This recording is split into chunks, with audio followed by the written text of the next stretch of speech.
आपके जीवन की हर समस्या का हल श्रीमद् भगवत गीता में छुपा हुआ है। जिस किसी को भी श्रीमद् भगवत गीता का ज्ञान समझ आ गया तो उसे जिंदगी की हर समस्या से लड़ना आ जाएगा। वो अपनी हर मुश्किल से पार निकल जाएगा और अपनी हर मंजिल को हासिल कर सकता है।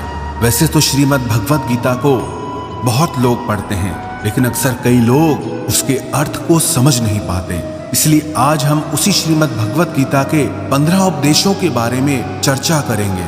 श्रीमद् भगवत गीता का पहला उपदेश ये है कि किसी से भी बहुत ज्यादा गहरा संबंध नहीं बनाना चाहिए। जब आप किसी से बहुत ज्यादा गहरा संबंध बना लेते हैं तो बस उन्हीं के लिए जीना शुरू कर देते हैं। आपके जीवन का सुख दुख, आपकी जिंदगी की हर खुशी उनके कंट्रोल में हो जाती है। लेकिन याद रखना, बहुत ज्यादा गहरा संबंध सिवा पीड़ा के आपको और कुछ नहीं देता।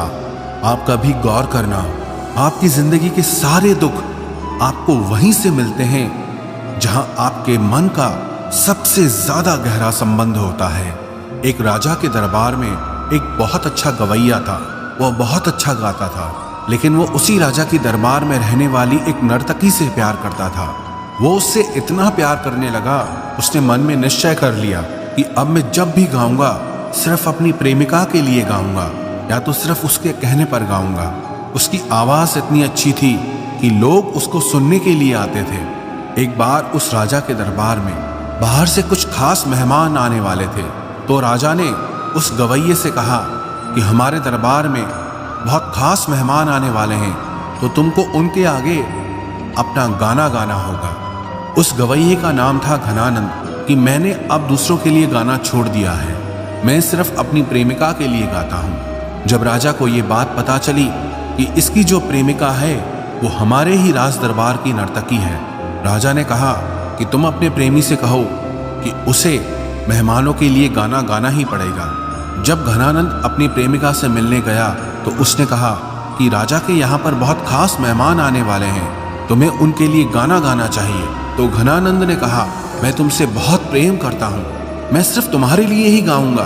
तो उस नर्तकी ने कहा, अगर तुम मुझसे इतना प्रेम करते हो तो मेरी ये बात मानो और उन मेहमानों के आगे तुम्हें गाना गाना ही पड़ेगा। वो उसके प्रेम में उसकी बात मानने के लिए राजी हो गया। राजा के दरबार में वो मेहमान आए भी और घनानंद ने उनके आगे अपना गीत भी प्रस्तुत किया। जब वो लोग चले गए तब राजा ने मन में विचार किया कि घनानंद मेरी बात तो नहीं सुनता पर अपनी प्रेमिका की बात सुनता है, और जो व्यक्ति राजा की आज्ञा नहीं मानता उसे राज्य से निकाल देना चाहिए। उस राजा ने तुरंत आदेश किया कि घनानंद को राज्य से बाहर निकाल दिया जाए। फिर वो अपनी प्रेमिका के पास आया कि चलो हम इस राज्य को छोड़ के कहीं और चलते हैं।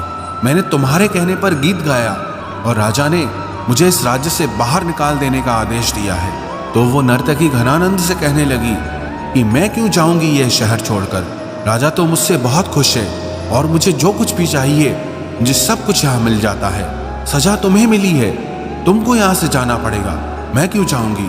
वो घनानंद उसके आगे बहुत रोने लगा, तड़पने लगा कि मैं तुमसे बहुत प्रेम करता हूँ, तुम्हारे बिना जी नहीं पाऊंगा, तुम्हारे लिए ही मैंने सब कुछ किया।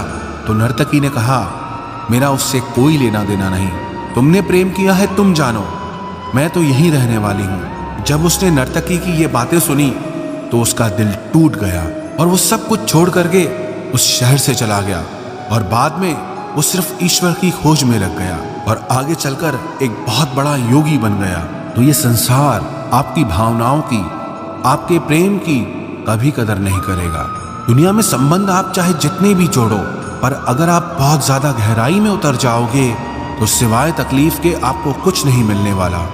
बाहर से सबके साथ अच्छा चलो, लेकिन अंदर में किसी से गहरा रिश्ता मत बनाओ। गीता का दूसरा उपदेश यह है कि उस चीज के बारे में बार बार सोचना छोड़ दो जो आपके मन की शांति को भंग कर देती है।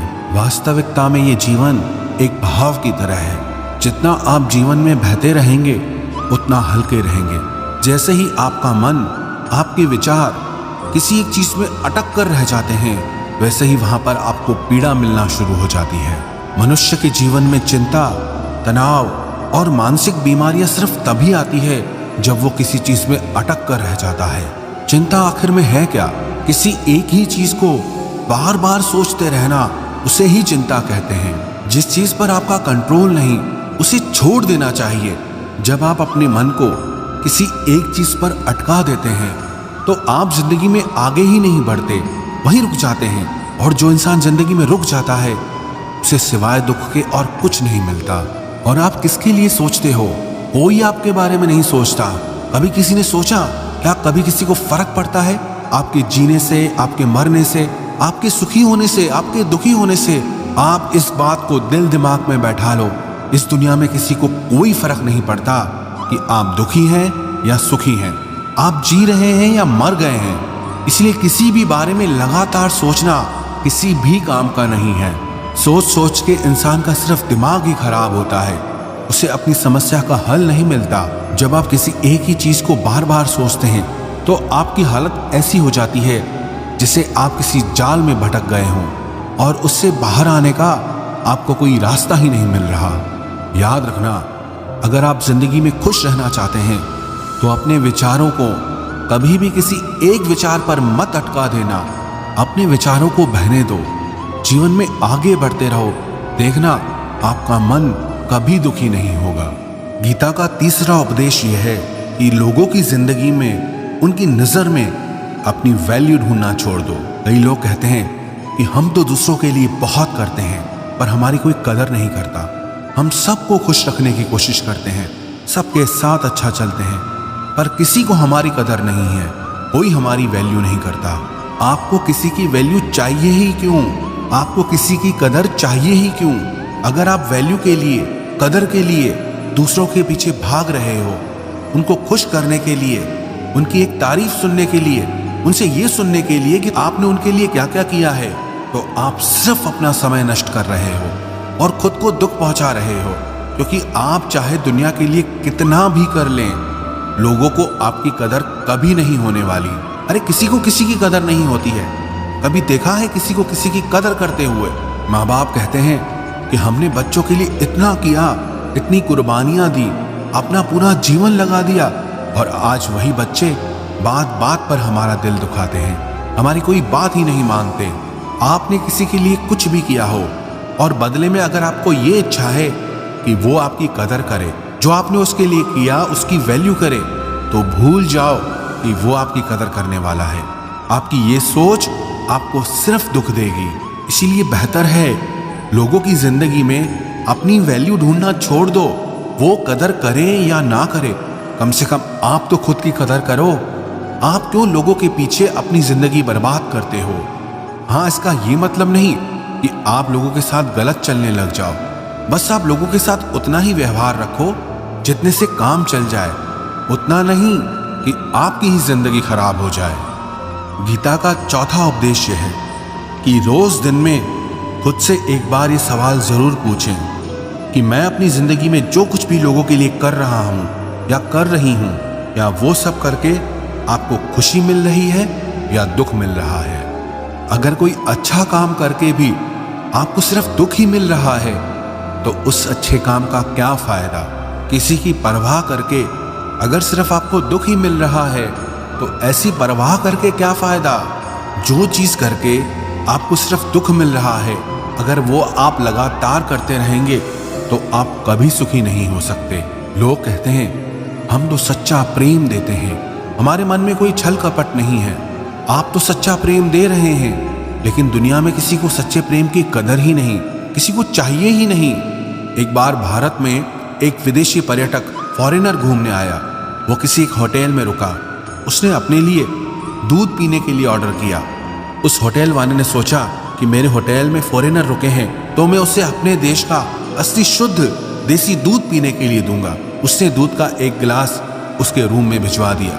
उसे दूध का टेस्ट इतना अच्छा लगा, उसने एक और गिलास ऑर्डर किया। उस होटल के मालिक ने उसे एक और गिलास दूध भिजवा दिया, लेकिन वो दूध पी करके उसकी तबीयत खराब हो गई। हालांकि वो दूध बहुत अच्छा था, बिल्कुल शुद्ध था, प्योरिटी से भरा हुआ, लेकिन वो शुद्ध दूध उसे पचा नहीं, क्योंकि उसका शरीर नकली चीजों का आदी था। उसका शरीर उस शुद्ध दूध को पचा ही नहीं पाया। ऐसे ही आजकल लोग भी हो गए हैं। आप तो शुद्ध प्रेम देते हैं, सच्चा प्रेम देते हैं, वो शुद्ध प्रेम किसी से हजम नहीं होता। इसलिए आप जिंदगी में जो कुछ भी कर रहे हैं, खुद से ये सवाल जरूर पूछना कि उससे आपको खुशी मिल रही है